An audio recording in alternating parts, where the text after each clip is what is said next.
बूढ़े कबूतर ने बताया कि भाग्य और बुद्धि में बड़ा कौन है। कहानी बड़ी ही प्रेरणादायक और ज्ञानवर्धक है, इसलिए कहानी के अंत तक हमारे साथ बने रहें। प्राचीन समय की बात है। एक बूढ़ा कबूतर और नीलकंठ पक्षी शिव मंदिर के पास एक वट वृक्ष पर बैठे हुए थे। रोज उनका उठना बैठना वहीं होता था और वे भगवान भोलेनाथ की पूर्ण श्रद्धा से भक्ति किया करते थे। एक दिन नीलकंठ और कबूतर दोनों बैठे हुए थे। नीलकंठ ने बूढ़े कबूतर से एक प्रश्न पूछा और कहा, हे मित्र कबूतर, भाग्य बड़ा या बुद्धि? इस पर कबूतर कहता है, मित्र, आपका यह प्रश्न बहुत ही दिलचस्प और विचार करने योग्य है। आपके इस प्रश्न का उत्तर आपको एक कहानी के माध्यम से मिलेगा। तुम शांत चित्त होकर बैठ जाओ, मैं तुम्हें कहानी सुनाता हूं। नीलकंठ कहता है, ठीक है, और शांत चित्त होकर बैठ जाता है। वह अपने दोनों कानों को बूढ़े कबूतर की हर बात पर लगाता है और बड़े ध्यान से इस कहानी को सुनता है। बूढ़ा कबूतर कहानी शुरू करता है और कहता है, मित्र, प्राचीन समय की बात है। एक बार ब्रह्मा जी का दरबार लगा हुआ था। सभी देवतागण दरबार में बैठे हुए थे। भाग्य और बुद्धि भी वहीं थे।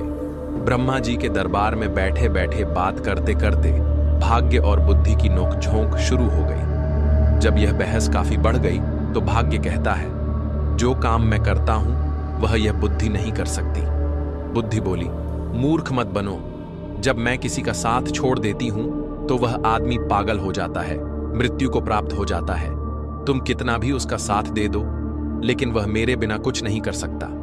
भाग्य बोला, अरे मूर्ख बुद्धि, तुम नहीं जानती कि जिसका साथ मैं छोड़ देता हूं, फिर तुम चाहे कितना भी उसके साथ रहो, उसका भला कैसे हो सकता है? जब मैं यानी उसका भाग्य ही उसके साथ नहीं रहूंगा तो क्या वह कभी भाग्यवान या धनवान हो पाएगा? नहीं, ऐसा कदापि नहीं हो सकता।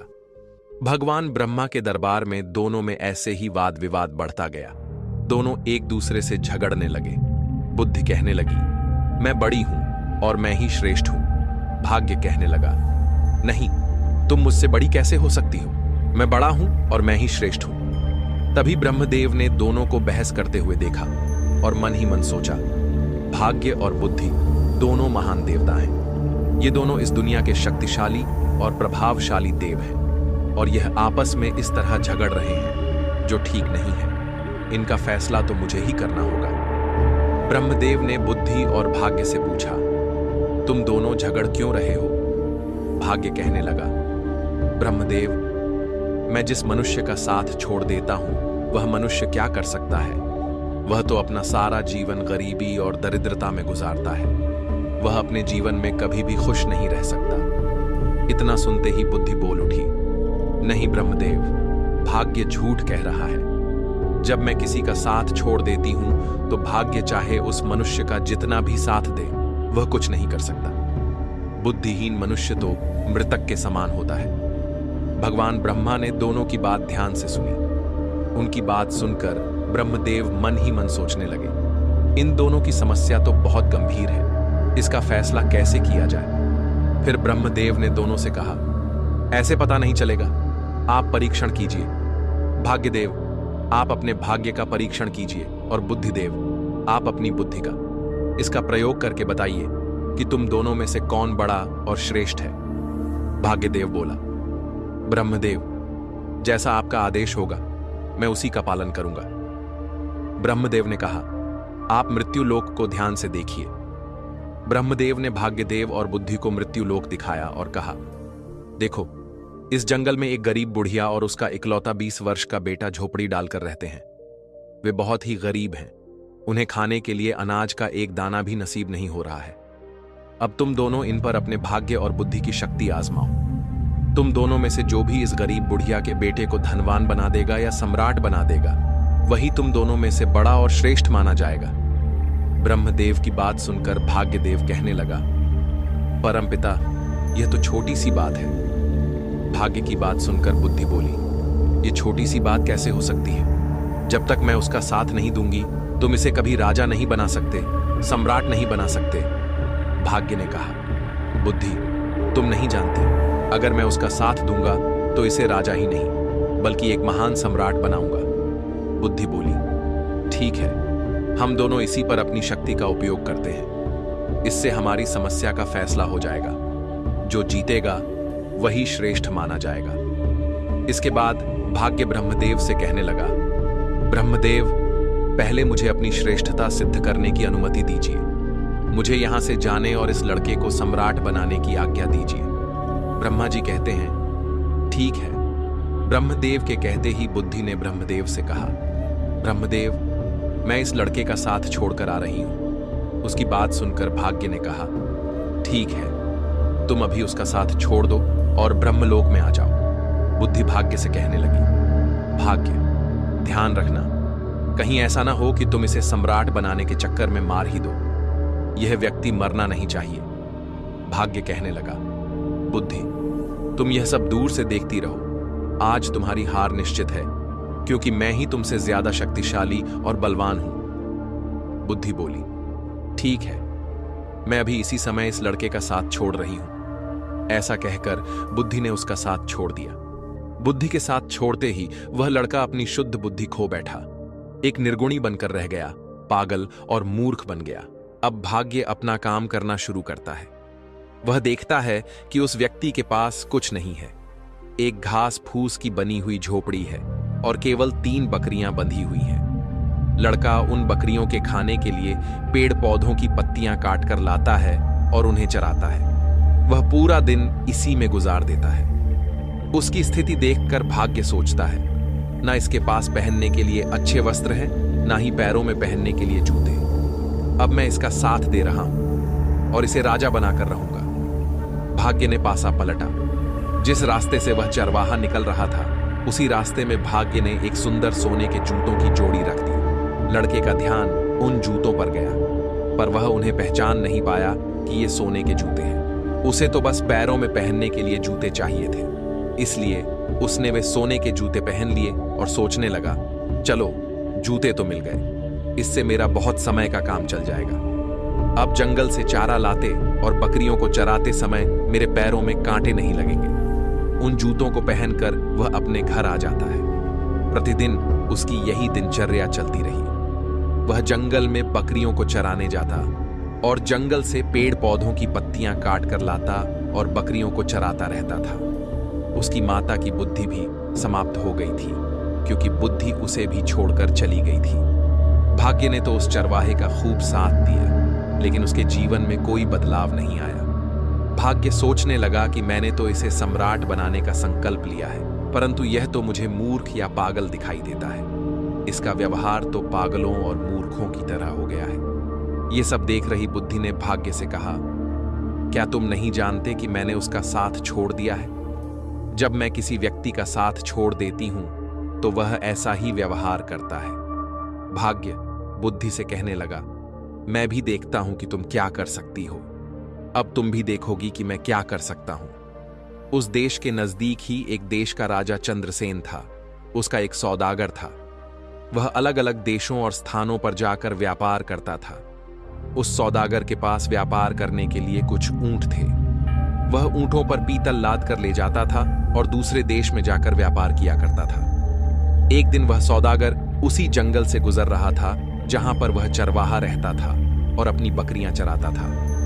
वह सौदागर ऊंट लेकर जा रहा था। तभी रास्ते में जाते हुए उसकी नजर उस चरवाहे के पैरों पर पड़ी। सौदागर ने देखा कि इस चरवाहे के पैरों में तो सोने के जूते हैं और यह इनकी कोई कदर नहीं कर रहा है। इसे देखकर लगता है कि यह सोने के जूतों के बारे में तो शायद जानता भी नहीं है। सौदागर अपने ऊंट से नीचे उतरकर उस चरवाहे से पूछने लगा, भाई, तुम यह जूते कहां से लाए हो? उस चरवाहे ने उस सौदागर को बताया, ये जूते मुझे इस जंगल में रास्ते पर पड़े हुए मिले थे। सौदागर ने उस चरवाहे से पूछा, क्या तुम इन जूतों को बेचना चाहोगे? तो उस चरवाहे ने कहा, जरूर बेच दूंगा। इन्हें पहनते पहनते मुझे बहुत समय हो गया है, लेकिन यह टूटते या फटते बिल्कुल भी नहीं है। ये तो काफी समय से ऐसे ही हैं। व्यापारी ने चरवाहे से कहा, ये जूते मुझे बेच दो। इन जूतों के बदले में जो चाहो मुझसे वह ले लो। उस चरवाहे ने व्यापारी से कहा, मुझे इन जूतों के बदले में ज्यादा कुछ नहीं चाहिए, सिर्फ 1 मन अनाज चाहिए, जिससे मुझे और मेरी माता को 2 समय का भोजन प्राप्त हो जाए। हम तो भूखे मरते हैं। उसने सौदागर को वह सोने के जूते 1 मन अनाज के बदले ही दे दिए। सोने के जूते पाकर वह सौदागर बहुत खुश हो गया। वह सौदागर उस चरवाहे को एक मन अनाज देकर चला जाता है। तब बुद्धि भाग्य से कहने लगी, भाग्य, देखते नहीं कि तुम्हारे जूते तो एक मन अनाज के बदले में बिक गए। तुम समझ रहे हो ना, तुम्हारे सोने के जूते एक मन आटे में जा रहे हैं। भाग्य ने बुद्धि की बात सुनकर कहा, बुद्धि, तुम चिंता मत करो, मैं जिसका साथ देता हूं उसे कोई भी राजा बनने से नहीं रोक सकता। मैं इसे एक महान सम्राट बनाकर ही रहूंगा। बुद्धि कहने लगी, भाग्य, तुम मेरे बिना कुछ नहीं कर सकते। देखना, तुम इसे अवश्य मार दोगे। यह बेचारा कहीं राजा बनते बनते मर न जाए। भाग्य ने कहा, बुद्धि, तुम कैसी बातें कर रही हो, देखना अब मैं क्या करता हूं। और इतना कहकर भाग्य फिर से उस व्यक्ति के पास आता है। भाग्य ने दूसरे सोने के जूतों की जोड़ी, जो सोने चांदी और जड़ाऊ हीरों से जड़ी हुई थी, उसी रास्ते पर रख दी जिस मार्ग से चरवाहा बकरियों के लिए पत्ते लेने जंगल से जा रहा था। उस चरवाहे को फिर से सोने के जूते मिले तो वह तो बड़ा प्रसन्न हो गया। उधर सौदागर पहले वाले सोने के जूते पाकर बहुत खुश था। चलते चलते वह सोचने लगा, क्यों ना मैं इन्हें अपने राजा को भेंट करूं ताकि महाराज प्रसन्न होकर मुझे कुछ इनाम दें। यह सोचकर वह सौदागर सोने के जूतों को लेकर महाराज चंद्रसेन के महल में गया। राज दरबार में जाकर उसने वह सोने के जूते राजा को दे दिए और कहने लगा, महाराज, यह स्वर्ण जूते मैं खास तौर पर आपके लिए लेकर आया हूं। ये जूते अद्भुत हैं। ऐसे जूते तो हमारे महाराज के पास होने चाहिए थे। महाराज चंद्रसेन जूतों को देखकर बहुत प्रसन्न हुए। सोने के सुंदर जूते देखकर उन्हें ऐसा लग रहा था कि जैसे यह जूते देवलोक से आए हों और देवताओं ने इन्हें बनाया हो, मानो स्वयं विश्वकर्मा ने इन्हें बनाया हो। इतने सुंदर जूते देखकर वह खुश हो गए और अपने मंत्री से कहने लगे, सौदागर को 15 सहस्त्र स्वर्ण मुद्राएं इनाम में दे दी जाएं। राजा चंद्रसेन ने उस सौदागर को 15,000 स्वर्ण मुद्राएं इनाम में दिलवा दी। इतनी ज्यादा स्वर्ण मुद्राएं पाकर सौदागर बहुत खुश हो गया और अपने व्यापार को बढ़ाने की सोचने लगा। उसके बाद वह दोबारा अपने ऊंटों पर पीतल लादकर दूसरे देश में व्यापार के लिए चल पड़ा। वह सौदागर अपने व्यापार के लिए उसी जंगल से होते हुए जाता था जहां वह चरवाहा अपने पशुओं को चराता था और अपनी माता के साथ रहता था। इस बार भी उसी जगह से जा रहा था और संयोगवश चरवाहा भी वहीं पर अपनी बकरियों को चरा रहा था। जंगल में अपने सामने उस चरवाहे को दोबारा देखकर वह सौदागर खुश हो गया। उसने फिर से उस चरवाहे के पैरों की ओर देखा। उसके पैरों में दूसरी जोड़ी स्वर्ण जूते देखकर उसने सोचा, इसके पास तो और सोने के जूते आ गए। न जाने यह कहां से ऐसे जूते लेकर आता है। सौदागर ऊंट से उतरा और उतरकर उस चरवाहे के पास आया और चरवाहे से बोला, भाई, क्या तुम फिर से इन जूतों को भी बेचना चाहोगे? चरवाहे की तो जैसे मनचाही मुराद पूरी हो गई। वह बोला, हाँ हाँ, जरूर बेच दूंगा, लेकिन इस बार आपको इसके बदले में मुझे एक बोरी चने की देनी होगी। सौदागर भी खुश हो गया और बोला, हाँ हाँ, ठीक है, मैं एक बोरी चने की दे दूंगा। चरवाहे ने एक शर्त और रख दी। वह बोला, चने भुने हुए होने चाहिए। सौदागर ने उसकी यह बात भी मान ली। एक बोरी भुने हुए चने की उसको दे दी। वह उससे सोने के जूते की दूसरी जोड़ी भी लेकर आगे चला गया। अब सौदागर के मन में यह विचार आने लगा, पहले एक जोड़ी जूते जो मैंने महाराज को भेंट किए थे, उसके बदले महाराज ने मुझे 15,000 स्वर्ण मुद्राएं दी थी। इस बार हो सकता है कि महाराज मुझे पिछली बार से भी ज्यादा बड़ा इनाम दे। मैं इनको भी महाराज की सेवा में लेकर जाता हूं। वह इस बार भी उन हीरे जवाहरात और रत्न जड़े सोने के जूतों को लेकर राजा चंद्रसेन के दरबार में पहुंच गया। सौदागर राजा से बोला, महाराज, मैं आपके लिए हर बार कोई ना कोई विचित्र वस्तु लाता रहता हूं। हे राजन, आप इन्हें स्वीकार कीजिए। राजा चंद्रसेन ने जब जूतों को देखा तो कहने लगा, सच में यह बहुत सुंदर है। ये सोने के जूते हैं और पिछली बार दिए गए सोने के जूतों से भी ज्यादा सुंदर हैं। सौदागर, मुझे तुम यह बताओ कि तुम ये जूते लाते कहां से हो? तुम्हें ये जूते कौन देता है? अब सौदागर क्या बोलता? जब सौदागर को कुछ समझ नहीं आया कि राजा को क्या जवाब दे, तो कुछ सोच विचार कर उसने झूठ बोलना ही ठीक समझा और बोला, महाराज, दक्षिणी देश में एक सम्राट है। सम्राट के यहां मैं अपने पीतल का व्यापार करने जाता हूं। तो वह इनाम में ऐसे जूते दे देते हैं। उन्होंने 2 बार मुझे सोने के जूते दिए तो मैंने दोनों बार वह आपकी सेवा में अर्पित कर दिए। यह सुनकर राजा सौदागर से बोला, सौदागर, क्या उस राजा का कोई पुत्र है? सौदागर ने फिर झूठ बोल दिया। उसने कहा, नहीं महाराज, अभी तो वह सम्राट खुद ही कुंवारा है, उनका विवाह नहीं हुआ है। यह सुनकर राजा चंद्रसेन बोले, ठीक है सौदागर, हमारी पुत्री बहुत सुंदर है। तुम अपने उस सम्राट से जाकर मिलो और उनसे पूछो कि हम अपनी पुत्री का विवाह उससे करना चाहते हैं, क्या उन्हें मंजूर है? राजा की बात सुनकर सौदागर सोचने लगा, अब तो मैं फंस गया। मैं तो ये जूते किसी राजा से नहीं लाता, बल्कि एक चरवाहे से लेकर आता हूं। लेकिन अब तो मैं झूठ बोल चुका हूं, अब मेरा क्या होगा? मैं तो अपने ही बोले हुए झूठ में फंस चुका हूं। राजा ने सौदागर को आदेश दिया, सौदागर, उस राजा के पास जाओ और किसी भी तरह उन्हें तैयार करके आओ कि वह हमारी पुत्री से विवाह करें। अब तो सौदागर और चिंता में पड़ गया। वह राज दरबार से वापस आ गया। अपने घर जाकर उसने दोबारा अपने ऊंटों पर पीतल लादा और व्यापार करने चल पड़ा। जब वह दोबारा जंगल में पहुंचा तो सोचने लगा, अगर मुझे यहां वह चरवाहा नहीं मिलता तो मुझे सोने के जूते नहीं मिलते और वे जूते मैं राजा को नहीं देता। आखिरकार झूठ बोलकर मैं राजा के क्रोध का शिकार नहीं बनता। इस चरवाहे ने मुझे भी राजा के क्रोध का शिकार बना दिया। यदि चरवाहा मुझे ना मिलता तो मैं इस धर्म संकट में नहीं फंसता। इस चरवाहे ने तो मुझे बुरी तरह फंसा दिया है। सोचते सोचते वह सौदागर उस चरवाहे की झोपड़ी पर जा पहुंचा। चरवाहा अपनी झोपड़ी पर सौदागर को आया देखकर बहुत खुश हो गया, क्योंकि वही सौदागर उसके खाने पीने की व्यवस्था करता था। कभी उसे अनाज देता था, कभी चने। उसका गुजारा जूते बेचकर इसी सौदागर से पूरा होता था, इसलिए चरवाहा उससे बहुत खुश था। वह बोला, सौदागर आइए, आपका स्वागत है। सौदागर वहीं उसके घर पर ही रुक गया। उसने अपने ऊंटों से पीतल उतार कर एक तरफ रख दिया और फिर चरवाहे से बातें करने लग पड़ा। इस समय भाग्य उस चरवाहे का साथ दे रहा था। बातें करते करते चरवाहा पीतल के बोरे पर बैठ गया। जैसे ही वह बैठा तो सभी बोरों में भरा हुआ पीतल सोने में बदल गया। चारों तरफ सोना जगमगाने लगा। यह देखकर सौदागर को यह विश्वास हो गया कि यह व्यक्ति या तो कोई जादूगर है या ईश्वर का कोई बहुत बड़ा भक्त। इस पर ईश्वर की विशेष कृपा है। अब सौदागर अपने बोले हुए झूठ के जाल में और फंसता जा रहा था। उसके मन में विचार आया, मेरे पास धन की कमी नहीं है।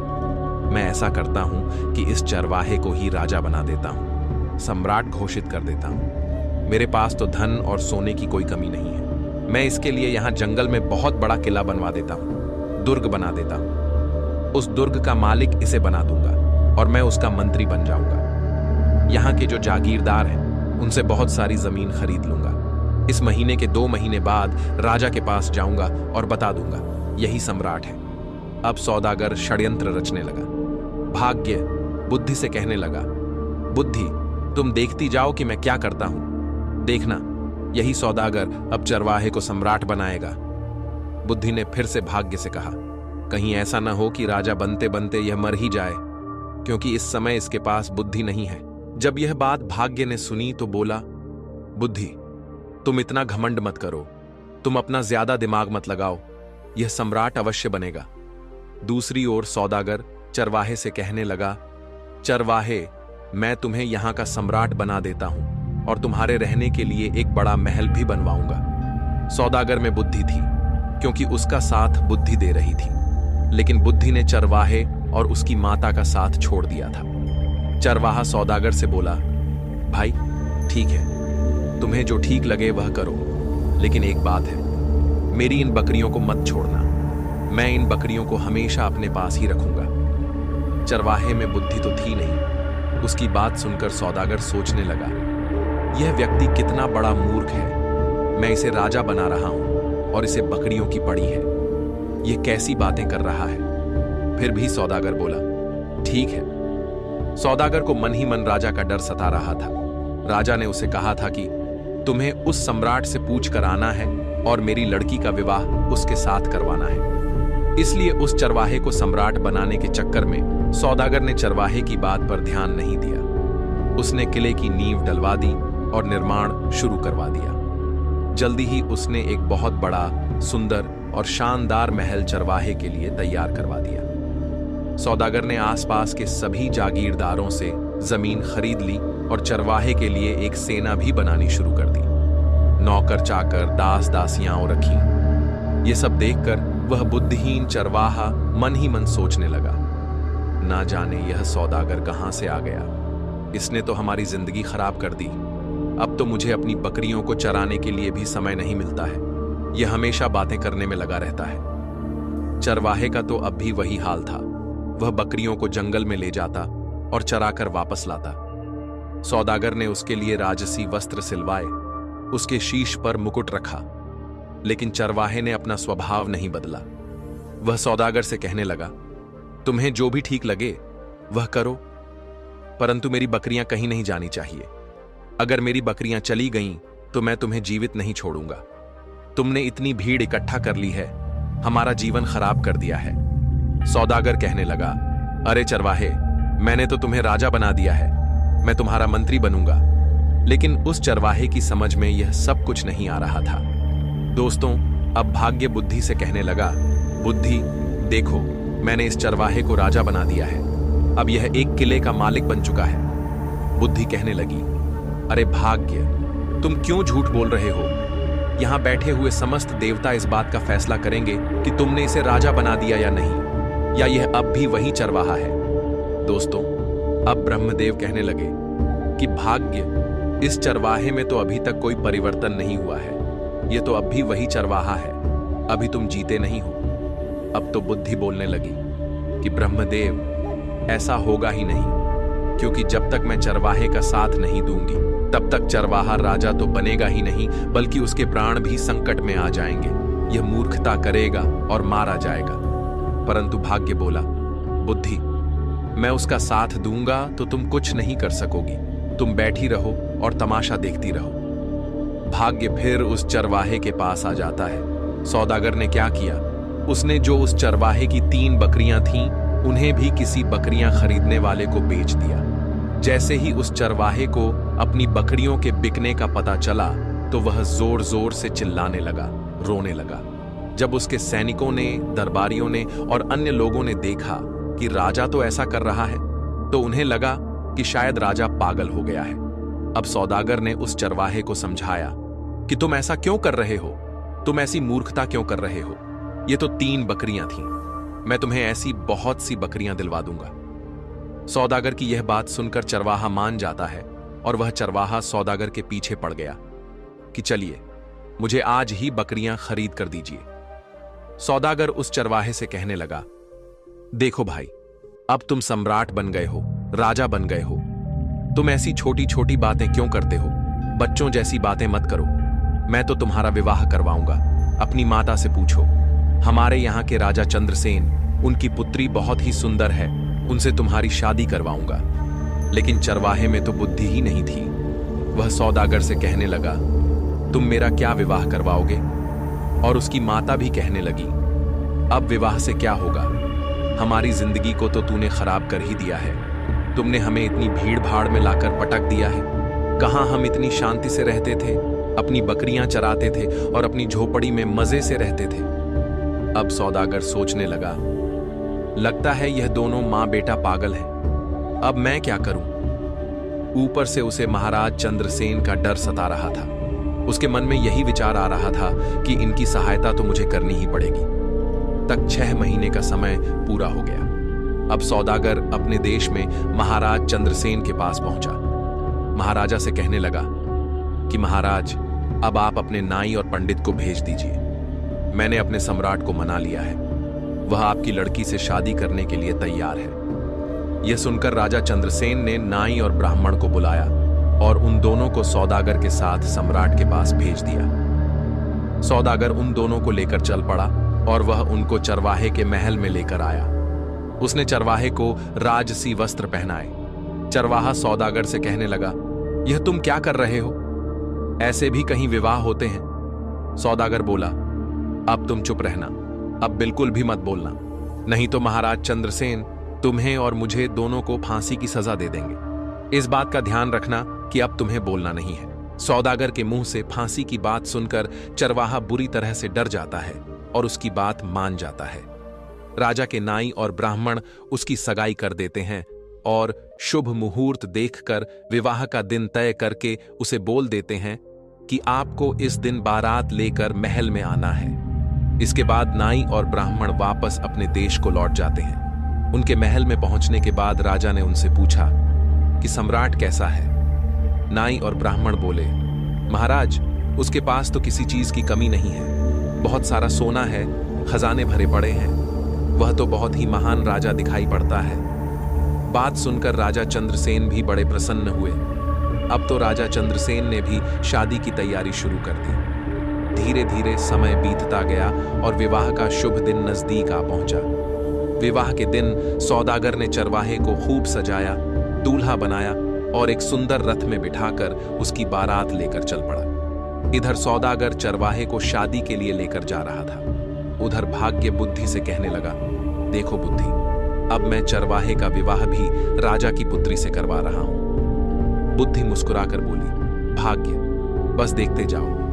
तुमने अभी इसकी मृत्यु का षड्यंत्र रच दिया है। तुम्हें भी पछतावा होगा कि तुमने यह क्या कर दिया है। यह चरवाहा भी तुम्हारे जाल में फंस चुका है। तुम तो इसे राजा बनाने की बात कर रहे हो। देखते जाओ, तुम्हारे कारण अब यह चरवाहा अपने प्राण खो देगा। भाग्य बोला, बुद्धि, जब मैं उसका साथ दे रहा हूं तो तुम क्यों परेशान हो रही हो? बस तुम देखती रहो कि मैं क्या करता हूं। कुछ दिन का सफर तय करने के बाद चरवाहे की बारात राजा चंद्रसेन के यहां पहुंच जाती है। जब राजा ने देखा कि बारात पहुंच चुकी है तो अपने मंत्रियों के साथ ढेर सारे उपहार लेकर बारात का स्वागत करने के लिए नगर के द्वार की ओर चल पड़ा। दूसरी ओर जब चरवाहे ने देखा कि सामने से ढाल तलवार लेकर कोई राजा सेना के साथ आ रहा है तो वह बुरी तरह डर गया और वह अपने रथ से उतरकर भागने लगा। चरवाहे को भागता देखकर सौदागर ने सोचा, यह तो पक्का मुझे मरवाएगा। सौदागर भी रथ से उतरकर पकड़ने के लिए उसके पीछे पीछे भागता है और उसे पकड़ लेता है। सौदागर पकड़कर उसे समझाता है कि राजा तुम्हें भी मार देगा और मुझे भी। तुम ऐसे क्यों भाग रहे हो? चरवाहा डर गया और बोला, ठीक है, लेकिन तुम्हें हर समय मेरे साथ ही रहना पड़ेगा। सौदागर के हां करने पर वह सौदागर के साथ वापस आ गया। सौदागर से कहने लगा कि यह राजा तो तलवार लेकर आ रहा है, कहीं हमें काटेंगे तो नहीं। सौदागर ने कहा, चिंता मत करो, वह तुम्हें कुछ नहीं कहेंगे। तुम्हारा विवाह होगा, तुम्हें दुल्हन मिलेगी, तुम डरो मत। इतना सुनकर वह चरवाहा वापस आकर अपने रथ पर बैठ जाता है। राजा ने देखा, चरवाहा बना राजा देखने में तो बहुत सुंदर था। उसने बारात का स्वागत किया। अपने कहे अनुसार सौदागर हर जगह उसके साथ साथ जा रहा था। जब मंडप में जाने का समय हुआ तो सौदागर धर्म संकट में फंस गया कि वहां भी उसे साथ ही जाना पड़ रहा था। वह मंडप में पीछे बैठ गया। राजा चंद्रसेन कहने लगा, सौदागर, तुम इसके साथ साथ क्यों रहते हो? तो सौदागर बोला, महाराज, मैं इनका मंत्री हूं, इन्होंने मुझे अपना मंत्री बनाया है। राजा ने अपनी पुत्री का विवाह उस चरवाहे के साथ कर दिया। इस तरह राजा ने निश्चित दिन अपनी पुत्री का विवाह उस चरवाहे से कर दिया। शादी हो जाने के बाद राजा ने दामाद को महल का ही एक भाग दे दिया। राजा का कोई पुत्र नहीं था तथा वह दामाद को अपने पास ही रखना चाहता था ताकि राज सिंहासन बाद में उसे सौंप सके। अब सौदागर को रहने के लिए अलग स्थान दे दिया गया। सौदागर मन ही मन घबरा रहा था कि कहीं चरवाहा भेद न खोल दे। चरवाहा बहुत प्रसन्न था। यह देखकर बुद्धि मुस्कुराई तो भाग्य बोला, देखती रहो, मैंने इसका विवाह राजा की पुत्री के साथ करवा दिया है।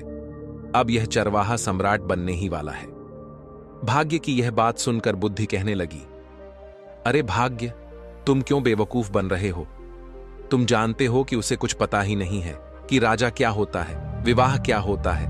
वह तो कुछ जानता ही नहीं है। उसकी तो मृत्यु निकट आ गई है, वह तो मरने वाला है। भाग्य कहता है, यह तुम क्या कह रही हो? बुद्धि बोली, मैं सच कह रही हूं। मैंने जब इसका साथ छोड़ा था, यह तो उसी समय मर गया था, क्योंकि बुद्धिहीन व्यक्ति तो वैसे ही मृतक के समान होता है। अब यह बेचारा मारा जाएगा। तुम तो बस इसे बचाने की कोशिश करो। अब यह मरने वाला है, आप इसे बचाइए। भाग्य बोला, यह मरेगा क्यों? इसकी शादी हो गई है, अब ये आराम से वहां पर रहेगा और फिर सम्राट बनेगा। राज परिवार की परंपरा के अनुसार राजकुमारी वधु के वेश में सज संवर कर खाना लेकर रात को अपने पति के कक्ष में गई। चरवाहे ने इतनी सुंदरता से सजी और आभूषणों से लदी कन्या सपनों में भी नहीं देखी थी। वह डर गया। उस बुद्धिहीन चरवाहे को बचपन में अपनी दादी की सुनाई हुई कहानी याद आ गई, जिसमें एक राक्षसी सुंदरी का भेष बनाकर गहनों से सजी धजी एक पुरुष को खा जाती है। उसके मन में विचार आया, यह कोई राक्षसी तो नहीं है जो उसे खाने के लिए आई है। उसने बचपन में सुन रखा था कि राक्षसी सुंदर रूप धारण करके आदमियों का खून पी लेती है और उन्हें मार डालती है। उसने सोचा, राक्षसी के हाथ पड़ने से तो अच्छा है कि मैं यहां से भाग जाऊं। यही सोचकर वह उठा और राजकुमारी को धक्का देकर गिराता हुआ, चिल्लाता हुआ कमरे से निकल भागा। भागता भागता वह सीधे नदी के किनारे पहुंचा और पानी में कूद गया। जब उसे पानी में भी अपनी मृत्यु दिखाई दी तो वह पानी से निकला और नदी के एक किनारे पर बैठ गया। राजकुमारी के अपमान की बात सुनकर राजा आगबबूला हो गया। राजा ने अपने सैनिकों को जल्दी से चरवाहे को ढूंढ लाने के लिए भेजा। राजा के सैनिकों ने उसे एक नदी के किनारे पर बैठा देख लिया। वे उसे पकड़कर राजा के पास ले आए। उसे देखकर राजा को क्रोध आ गया। उसने चरवाहे को कठोर दंड देने का निश्चय किया। राजा ने आदेश जारी कर दिया कि अगली सुबह उसे मृत्यु दंड दिया जाएगा। इसे कारागार में डाल दो। यह सब भाग्य अपनी आंखों से देखते हुए अपना माथा ठोक रहे थे और सोच रहे थे, यह तो बिल्कुल मूर्ख निकला। मूर्ख ने मेरी सारी योजना ही चौपट कर दी। तभी बुद्धि मुस्कुराते हुए उनके पास आई। बुद्धि ने भाग्य से कहा, आखिर तुम हार ही गए। देख लिया तुमने, तुम्हारे लाख राजा बनाने से भी वह राजा बन न सका। अब इस आदमी को सजा होने जा रही है। बुद्धि ने भाग्य से कहा, देखा भाग्य, बुद्धि के बिना वह मारा जाने वाला है। बोलो क्या कहते हो? निराश होकर भाग्य बोला, अगर तुम इस आदमी को बचा लो तो मैं हार मान लूंगा। बुद्धि ने हंसकर कहा, तो ठीक है, अब मेरा कमाल देखो। देखो मैं इसे कैसे बचाती हूं। इतना कहकर बुद्धि ने चरवाहे में प्रवेश किया। जैसे ही बुद्धि ने चरवाहे में प्रवेश किया, चरवाहा अपने बचाव की नई नई तरकीबें सोचने लगा। दूसरे दिन जब चरवाहे को मृत्यु दंड के लिए राजा के सामने पेश किया गया तो चरवाहा बोला, महाराज, आप मेरे ससुर हैं। क्या मैं आपसे पूछ सकता हूं कि आप किस अपराध में मुझे मृत्यु दंड देने चले हैं? राजा बोला, तुमने मेरी पुत्री का तिरस्कार करके मेरा घोर अपमान किया है, इसका तुम्हें दंड दिया जाएगा।